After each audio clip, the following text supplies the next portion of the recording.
መሲ ስራ አላስፈታሁሽም አይደል? ኧረ በጭራሽ አላስፈታኸኝም። ምንድን ነው ትነግሪኝ የነበረው ነገር? ምን መሰለ ቤሉል፣ ለአንተ በጣም ትልቅ ነገር ማለት አባትህ እሰጥሃለሁ ብሎ አስቦ ያስቀመጠው ነገር ነበር። ያስቀመጠው ስትይ እሱ ካስቀመጠው ማም ጋር እንጂ አንቺ ጋር ምን ይሰራል? አንዳንድ ጥያቄዎችን ወደኋላ ተዋቸው፣ ምክንያቱም ለእነሱ መልስ የለኝም። ግን ያንተ የሆነ አስፈላጊ ነገር እኔ ጋር አለ። እሺ ስጪ።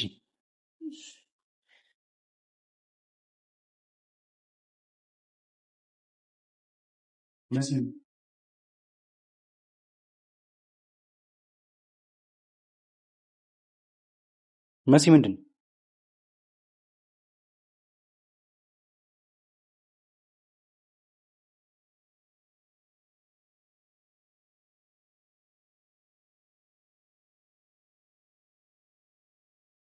ሰላም የእንግዳ ድራማ ፋሚሊዎች፣ የእንግዳ ድራማ ቤተሰቦች እንዴት አላችሁ?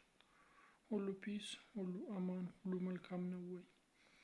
እኔ ጋር ሁሉ ፒስ፣ ሁሉ አማን ነው። ዛሬ እንግዳ ድራማን እንዴት አያችሁት? እንግዲህ እንግዳ ድራማ በጣም የሚደንቅ አካሄድ ነው የሄደው። እውነት ለመናገር እንዳያችሁት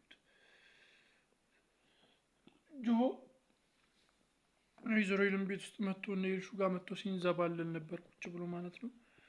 እና ያኔ ወይዘሮ ሄለን አበደች። ውጣልኝ፣ ምን ትሰራለህ ከዚህ፣ እንደውም አንተ ነህ ምክንያቱ ለዚህ ሁሉ ብላ ስትከሰው፣ ስትቆጣው፣ ስትጮህበት ነበር። በዛ መካከል ነው ቤሉል ሲመጣ ወደ ውጭ ወጥታ የደበቀችው።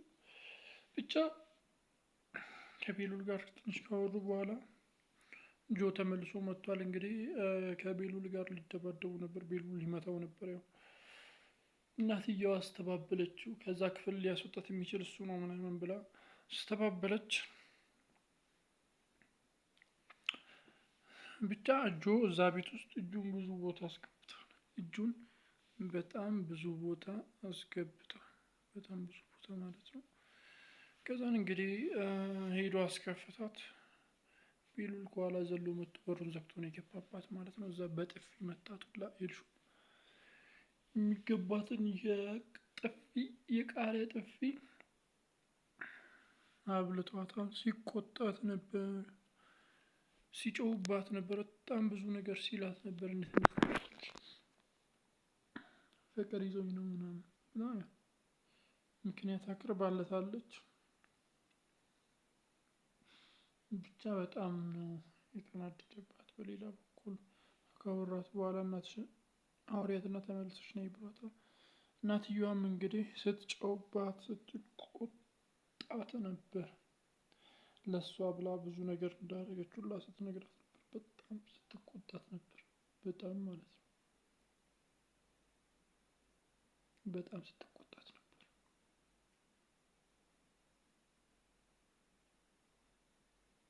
በሌላ በኩል ደግሞ እንግዲህ ከወጡ በኋላ ከጆ ጋር ለመውጣት አስባ ነበር። ነገር ግን መሲ አትወጪ ምናምን ብላ ስትጋፍጣት ነበር። ከዛ መሲን ወደ ኋላ ገፍትራ እንደለመደች ጥላታለች።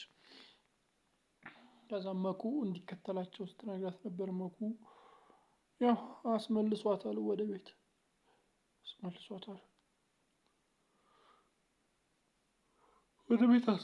በጣም ደስ በሚል ሁኔታ ያው ከጆ ጋር አልተደባደቡም። ኤልሹ ብሎ ሆና መለሰችው። የሚደባደቡ መኩ ዋጋውን ይሰጠው ነበር። በሌላ በኩል አዶኒ እና ጆ ደግሞ ያልተቀደሰ ጋብቻ አድርገዋል። እንግዲህ ተጣምረዋል፣ ቤቱን ለመበተን ማለት ነው። ተጣምረዋል።